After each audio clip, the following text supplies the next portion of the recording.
हम तो सोच रहे थे कि गरीब माँ का बेटा है, लेकिन ये सही में बड़े उद्योगपतियों का बड़ा दलाल निकला। ये किसान अगर मजबूती से नहीं बैठा होता तो अब तक तो इन्होंने सेना और पुलिस भी बेच दी होती।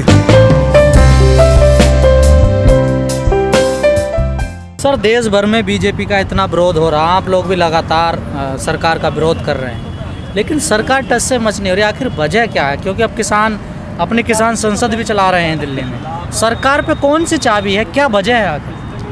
ये सरकार जो है ना, सरकार का टिकैत साहब ने पहले ही बोला कि सरकार ये कंपनियों की सरकार है। ये सरकार जनता की सरकार नहीं, न जनता के लिए काम करती है।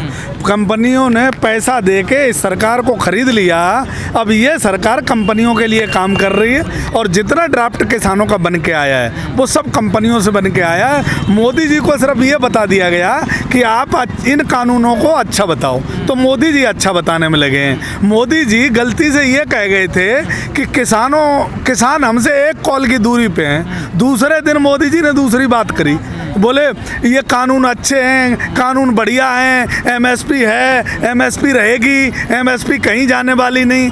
तो ये दिमाग से निकाल दो कि ये सरकार किसी पार्टी की है, ये सरकार कंपनियों की है, अडानी अंबानी की है, उद्योगपतियों की है, इसलिए सरकार टसमस से मस नहीं। मान ले जाए आपकी बात ठीक है कंपनियों की, लेकिन हर सरकारों का संपर्क रहता है कारपोरेट घरानों से, रहता है, सरकारों का रहता होगा। मैं ये नहीं कह रहा हर पार्टी को अपने वोट बैंक की भी दिक्कत। लेकिन ये किस बात पे आए थे? इनको वोट क्यों दिया था? इनको वोट इसीलिए दिया था ना, ये दूसरों पे आरोप लगाते थे, इतना घोटाला हो गया, इतना वो लेके भाग गया, इतना कड़माड़ी ले लिया, इतना ये राहुल गांधी ने खा लिया, इतना सोनिया गांधी जी ने खा लिया, यही तो कहते थे। लेकिन हमने कहा चलो ये गरीब माँ का बेटा है, एक गरीबी से उठ के आया है, किसानों का भला करने वाला है, तो इसे चुन दिया। लेकिन ये तो उनसे बड़ा वाला निकला।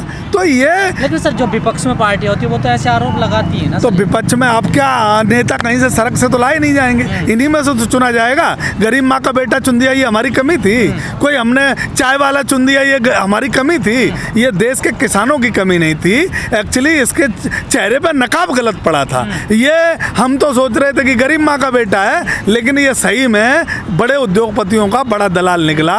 हमें सबकी जमीन बेच दी, रेलवे बेच दिया, एयरपोर्ट बेच दिया, ऑर्डिनेंस बेच दी, सारी कंपनियां देश की जितनी धरोहर है वो सब बिक गई या फिर बिकने वाली हैं। यहाँ तक कि हमारा शिक्षा संस्थान है वो भी सब नीलामी के लिए तैयार खड़े हैं। यहाँ तक कि कुछ भी बचने वाला नहीं है। अब आप आने वाले समय में देख लेना, ये अभी इन्हें 2-3 साल हैं, 3-4 साल, इसमें ये क्या क्या बेच के जाएंगे। और ये किसान अगर मजबूती से नहीं बैठा होता तो अब तक तो इन्होंने सेना और पुलिस भी बेच दी होती। सर, आपको नहीं लगता कि लोकतंत्र में एक संतुलन बनना चाहिए? आप लोगों ने तो विपक्ष बिल्कुल खत्म कर दिया, इस इतना बड़ा बहुमत दिया सरकार। आपको लग रहा है चारों पांचों बॉर्डरों पे किसान बैठा है, ये विपक्ष नहीं है? ये क्या मानते हो आप? अगर हमारे साथ जो बैठे विपक्ष, लोकतंत्र संविधान से विपक्ष नहीं मानता ना, विपक्ष उसे मानता ना जो संसद में जाएगा चुनकर। लोकतंत्र में सभी विपक्ष हैं। जो हमारी संविधान है, आपको भी आवाज उठाने का अधिकार है। अगर हम सत्ता में चुने हुए विपक्षी पार्टियां अगर ठीक से आवाज नहीं उठा पा रही तो ये जनता का भी अधिकार बनता है। तो मैं कह रहा हूँ, पार्टियां आपने छोड़ी कहाँ है सर? किसी के 10 सांसद, किसी के 5। हाँ, तो किसी के ये हुआ ना भाई, ये गलती हमारी हुई ना। मैं तो ये पहले दिन से मान रहा हूँ कि हमें गरीब माँ का बेटा चुनना था, हमें गरीब आदमी चाय वाला चुनना था। देश किस्मत बदलने वाला था, देश की हमारी डबल आय करने वाला था, 2 करोड़ रोजगार देने वाला था, स्टार्टअप इंडिया लाने वाला था, पूरे देश को जो है ना टेक्निकल देश बनाने वाला था। सब कुछ तो हमें हवा में स्मार्ट सिटी मिल रही थी, क्या दिक्कत थी? हमें 15 लाख रुपए भी मिल रहे थे हमें, तो हम लोग फंस गए ना। ये बात तो हम पहले दिन से मान रहे हैं ना, और हम सभी किसान मान रहे हैं। फंस गए, मेरे साथ धोखा हुआ, अन्याय हुआ, हमारे साथ 15 लाख के धोखा हुआ, 2 करोड़ पे धोखा हुआ, 2022 तक मकान का धोखा हुआ, कर्जा माफी के नाम पे धोखा हुआ। अभी हमारे साथ स्वास्थ्य विभाग, जो स्वास्थ्य लचर पचर व्यवस्था इनकी हुई है, स्वास्थ्य बिल्कुल खत्म हो गए। स्वास्थ्य सेवा जितनी थी, यहाँ तक कि उत्तर प्रदेश में तो इनके जो गाय और बिजार घूमते मिले स्वास्थ्य संस्थानों में, तो इन्होंने सब कुछ खत्म कर दिया, बचा कुछ नहीं है। अगर सही टाइम से किसान अगर न बैठ जाता तो हो सकता है हमारी जमीनें और हमारे शिक्षक संस्थान जो हैं वो भी खत्म हो जाते। सर, आप तो आज अपनी गलती मान रहे हैं, लेकिन 2019 में मायावती ने कहा कि हमें देश को मजबूत सरकार नहीं, मजबूर सरकार देनी चाहिए। हाँ, तब तो आप लोगों ने मजाक बनाया। मजाक हमने किसी का नहीं बनाया, उन्होंने जो कहा अपने तजर्बे के हिसाब से अच्छा करा, बहुत बढ़िया कहा, लेकिन उनको ये समझाना भी चाहिए था कि मजबूर सरकार कैसे होगी जनता को, सीधी भाषा में। मोदी जी ने सीधी भाषा में समझाया कि हम तुम्हें 15 लाख दे देंगे, 2 करोड़ रोजगार दे देंगे, हमारे समझ में आई। हम कोई पॉलिटिकल आदमी तो थे नहीं, पूरे सब किसानों की बात कर रहे हैं हम, तो उन्हें सीधी भाषा में समझाना चाहिए था कि इन्हें इतनी सीटें मत दो, कुछ हमें भी दो, जिससे कि हम अपने आप को मजबूत बनाएं।